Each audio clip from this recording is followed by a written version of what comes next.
नमस्कार दोस्तों। हम सबने म्यूजिक के बारे में तो काफ़ी सुना होगा। म्यूजिक हम लोग सुनते हैं और इसी क्रम में म्यूजिक से बड़ी बड़ी कंपनीज की लिस्ट हमने देखा कि कंपनी है बड़े बड़े अच्छे तौर पे अच्छे पकड़ के अंदर कामकाज करती नज़र आती है। उसी तरह से एक कंपनी है जिस पे हमारी नज़र गई। क्यों नज़र गई पता है? इसके पीछे कुछ कारण था। कारण ये था, जब हम इसकी एक साल के डेटाबेस को यदि चेक करके देखें, हमारे सामने समझ में आई कि एक एनएससी के ऊपर तो छोटा सा स्टॉक जो लिस्टेड होता है, जिसका मार्केट कैप नियरली कह सकते हैं कि फिलहाल वो 300 करोड़ के आसपास का है। उसमें क्या देखने को ऐसा मिला?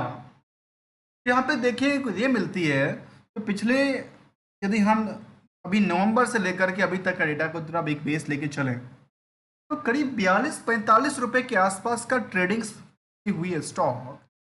पता है कहाँ पे चली गई? उम्मीद नहीं कर सकते जितना बढ़ गया, 213 रुपये के आस।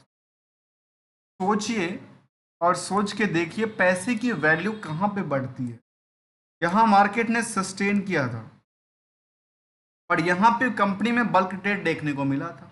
ऐसा ही मुझे लगता है कि आंकड़ा, क्योंकि पूरे के पूरे कभी इस तरह के सेल्स का आंकड़ा नहीं था और बाद में लोगों ने बेचना इंटरेस्टेड नहीं था और मार्केट ने क्या किया, ऊंचाइयों को टच करती नजर आई।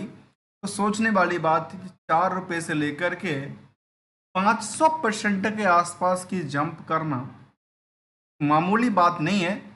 बट बट की बात मैं इसलिए कर रहा हूँ, इस कंपनी में इंटरेस्टेड पार्टीज नहीं है बिल्कुल। तो जो भी चाह रहे हैं ना इस शेयर को खरीदें, शायद वो खरीद नहीं पाते होंगे। मार्केट डेली 5% की सर्किट ही चलती है और ऐसा आंकड़ा मैं इसलिए कहता हूँ कि जून तक के डेटा बेसिस में, जुलाई तक के डेटा बेसिस में कंपनी के पास केवल और केवल 88 शेयर होल्डर थे। अब छोटी सी कंपनियां, मार्केट कैप 300 करोड़ से ज्यादा का और 88 शेयर होल्डर ही मार्केट को टेकअप करके रखे हैं। जो कंपनी क्या करती है, जो कंपनी म्यूजिक इंस्ट्रूमेंट्स की कंपनी का, ये जो इंस्ट्रूमेंट बनाने वाली कह सकते हैं। और यहाँ पे क्या देखने को मिलता है, क्या दिन का कामकाज क्या था? कामकाज है यही म्यूजिक से रिलेटेड कामकाज है, स्टोर्स हैं, योमो म्यूजिक स्टोर्स यहाँ पे हैं, विजुअल शोरूम्स इनके पास हैं और आप शॉप, ऑनलाइन शॉपिंग भी यहाँ पे इसकी वेबसाइट्स पे किया जा सकता है। जो यहाँ पे वेबसाइट, कंपनी का नाम है ग्रेटेक्स इंडस्ट्रीज, कहती है फैक्स फाइल की बात करती है और ये कहती है 11 साल का एक्सपीरियंस है, 35+ ब्रांड्स के साथ हमारा कनेक्ट है, आईएसओ रजिस्टर्ड है, ऑल इंडिया में इनका डिस्ट्रीब्यूटर है और ये इस तरह की कंपनी विजन्स और विजन्स को लेकर के बताइए, जहाँ पे इनके पास यहाँ मेक अवेयर म्यूजिक के पास है। ब्रांड्स की बात करें तो कोलैबोरेशन की बात इन्होंने बताई है, हमारे पास ढेर सारे कंपनी के साथ कोलैबोरेशंस हैं। और फीचर्स प्रोडक्ट की बात करती है, जहाँ पे इनकी तो म्यूजिक इंस्ट्रूमेंट की चीज़ें हैं उस पर कंपनी बनाती है, बेचती है और शोरूम भी खोल।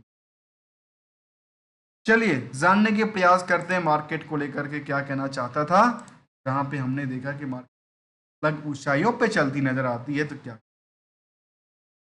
बुक वैल्यू काफी छोटा 56 का, इंट्रेंसिक वैल्यू काफी तगड़ा, मतलब इनके पास एसेट्स भर भर के है। एसेट्स का पार्ट्स क्या है वो समझना जरूरी है और इस पार्ट में देखा जाए कंपनी में एसेट्स की वैल्यूएशन से ये पता चलता है कि अभी तक जो करंट की प्राइस है ना, वो अभी इतना पे पहुंचा नहीं है और ये यदि यहाँ नियर अबाउट जाती है तो शायद इसकी स्टॉक की प्राइस 600 पे जाएगा आगे चल करके। क्या लगता है आगे चल करके 600 पे पॉसिबिलिटी है जाने के लिए? क्या कहना चाहिए?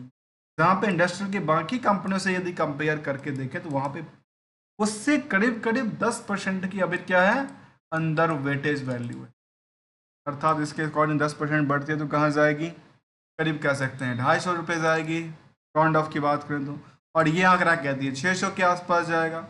इन दोनों का भी एवरेज करके देखें तो शायद कितना कहता है पता है? इन दोनों का भी देखा जाए तो कहती है 850 के कम भी हो जाए तो 400 रुपये तो जा सकता है। पॉसिबिलिटी है ऐसा या नहीं है? आप मुझे कमेंट करके बताना। जहाँ पे प्रमोटर 64% की वर्सपुस होल्डिंग है, आरओसी करीब 150%, आरओई की बात 215% की करती है। अर्निंग पर शेयर पर 23 रुपये की अर्निंग करती है। 0.4 का कहता है, और करंट रेशियो का आंकड़ा भी 250। फिलहाल स्टॉक की प्राइस उतनी बड़ी बूस्ट नहीं हुई जितना कि कंपेयर किया जा रहा है। कंपनी 2009 में बनी थी। Gretex industries business of the trading of the musical instrument पे कंपनी क्या करती है, बेचती है। इन सभी चीज़ों को देखकर कंपेयर किया जाए तो सब लगता है कि इनको अदानी इंटरप्राइजेस एजेस, मुझे ये समझ नहीं आ पाता इसको कहाँ से कंपेयर किया। ट्रेडिंग से नॉर्मली कंपेयर कर दिया गया है, तब तो सर टर्नओवर के लिए जोमेटो का भी ले, तब तो आप और ऑनलाइन प्लेटफॉर्म वाले के लिए सब पॉसिबिलिटी नहीं है जो यहाँ पे दिखता है, ऐसा नहीं दिखता। चलिए क्वार्टर एंड क्वार्टर रिजल्ट की बात करते हैं कंपनी को लेकर, तो कहती है जो मार्च 24 तक का इनका कंसोलिडेटेड डेटा करीब करीब 17 करोड़ तक का आंकड़ा देता है, और इसका 6 महीने पर फाइलिंग, 6 महीने की बात करूं तो कंपनी के पास करीब जो कुछ नहीं था वो 9 करोड़ का प्रॉफिट करती है। इसके अलावा की बात करें तो कंपनी करीब करीब 35 करोड़ के आसपास का बुक साल में सेल्स को लेकर, 35 करोड़ के सेल्स में करीब करीब कह सकते हैं 30% की सिंपल मार्जिन है। कैसे? तो उसके पीछे भी एक कारण है। इनकी ऑपरेटिंग प्रॉफिट तो 2% कहती है, लेकिन 13 करोड़ अदर इनकम बुक कर देती है। इसी वजह से ओवरऑल देखा गया तो कहती है अच्छा नेट प्रॉफिट मार्जिन तो करीब 30% बनती है। ऐसा क्या लगे, जबकि बैलेंस शीट के फिगर इसके बारे में कहती है कि बोरोइंग्स इनके पास लगातार इन्होंने रिड्यूसिंग किया है। रिड्यूसिंग के बाद की बात करें तो कंपनी में कुछ और फैक्ट को तरफ देखें तो हमारे समझ आता है, और वो जानने वाली जरूरत क्या है, ये कहती है कि इनके पास रिसीवेबल का कोई पंगा नहीं है और रेशियोज को लेकर कोई पंगा नहीं। निवेशक की बात करें, निवेशक हमने पहले कहा जो 88 के आसपास है, जहाँ प्रमोटर्स भर भर के पड़े हैं। इसके अलावा की बात करें पब्लिक में कुछ ही लोगों के पास होल्डिंग है, जो कि जिनके पास भी होल्डिंग है वो 2% चल रहे हैं, और ऑलमोस्ट 48 लोगों का भीड़ खड़ा है। यदि हम सेंटिमेंट तरफ देखें तो कहती है जो कंपनी ने अपनी डिस्क्लोजर रिक्वायरमेंट अपडेट किया था को लेकर के, एजीएम वगैरह ट्रेडिंग विंडो को लेकर के और ये सब डेटा को लेकर के, जबकि ईयर ऑन ईयर बेसिस के हमारे सामने ये निकल के आई जो कंपनी का सेल्स लगातार बढ़ी है, प्रॉफिट पार्ट लगातार कई गुने की रफ्तार से बढ़ती नजर आती है, तो स्टॉक प्राइस सीजीआर भी लगातार बढ़ती ही नजर आती है, जबकि रिटर्न इक्विटी भी इनका, मतलब यदि स्टॉक प्राइस के पीछे कहानियों को देखें तो इनको सेल्स सपोर्ट कर रहा है, प्रॉफिट सपोर्ट कर रहा है और रिटर्न ऑन इक्विटी भी।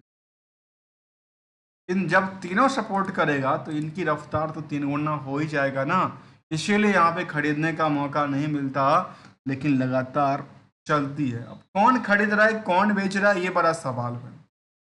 इसके प्रति यदि हम बल्क ट्रेड की बात करें तो यहाँ पे 29 अगस्त को लास्ट अपडेट निकल के आया था, जहाँ पे 30,000 करीब करीब शेयर लिया गया, फिर उसके बाद लिया, तब कुछ बड़ी डील तो हुई कंपनी को लेकर के, जो कि प्राइस भी काफ़ी अच्छा खासा था। आज के टाइम में प्राइस उससे लेवल पे नहीं है कंपेरिजन टू द, ये कुछ आंकड़ा कहता है, जहाँ पे लगातार एक ऊंचाइयों को टच करती नजर आती है। शायद ये भी कहता है कि कंपनी अच्छी बात कहती है, रिड्यूसिंग द डेट्स की बात करती है, ऑलमोस्ट डेट्स की बात करती है, और डेटर्स दो की जो ये पुराना डेटा था इसको हम चर्चा ना करें तो बेहतर होगा, इसको ना करें तो शायद बेहतर होगा, डिविडेंड की ठीक ठाक है। लेकिन इशू क्या है, इस कंपनी में मौका मिला या नहीं मिला? तो दोस्तों देखा जाए जैसे ही मार्केट ओपन होता है तो ये 5% सर्किट के साथ ओपन होता है, इसलिए मार्केट ने मौका नहीं दिया क्योंकि 5% सर्किट पे हमने प्रयास किया नहीं। ऐसा ही बात यहाँ पे देखने को बनती है। स्टॉक की प्राइस काफ़ी अच्छा खासा है और वो करीब करीब 3 गुने के आसपास, जो कि म्यूजिक सेक्टर की कंपनी है, जो कि इनका है म्यूजिक इंस्ट्रूमेंट को लेकर के बिकवाली करती है। दोस्तों किसी भी स्टॉक को लेकर के कोई भी पेनी हेस्ट मल्टीबैगर हो या कुछ भी हो, मैं ना कोई ट्रेडर्स हूँ ना कोई एडवाइजर्स हूँ, ओनली एज ए लर्नर हूँ। यदि पॉइंट ऑफ व्यू में कुछ एडिशंस वैल्यू एडिशन मिलता है तो हमारे चैनल को वीडियो को लाइक करते हैं। बेटर लर्निंग अवेयरनेस और एजुकेशन को सपोर्ट प्रोवाइड करने के लिए हमारे ज्वाइन बटन को क्लिक करके सपोर्ट प्रोवाइड कर सकते हैं। मिलते हैं कुछ नई स्टडी के साथ, नई कंपनी के साथ, न्यू स्ट्रेटजी के साथ। तब तक के लिए thank you so much for joining hair.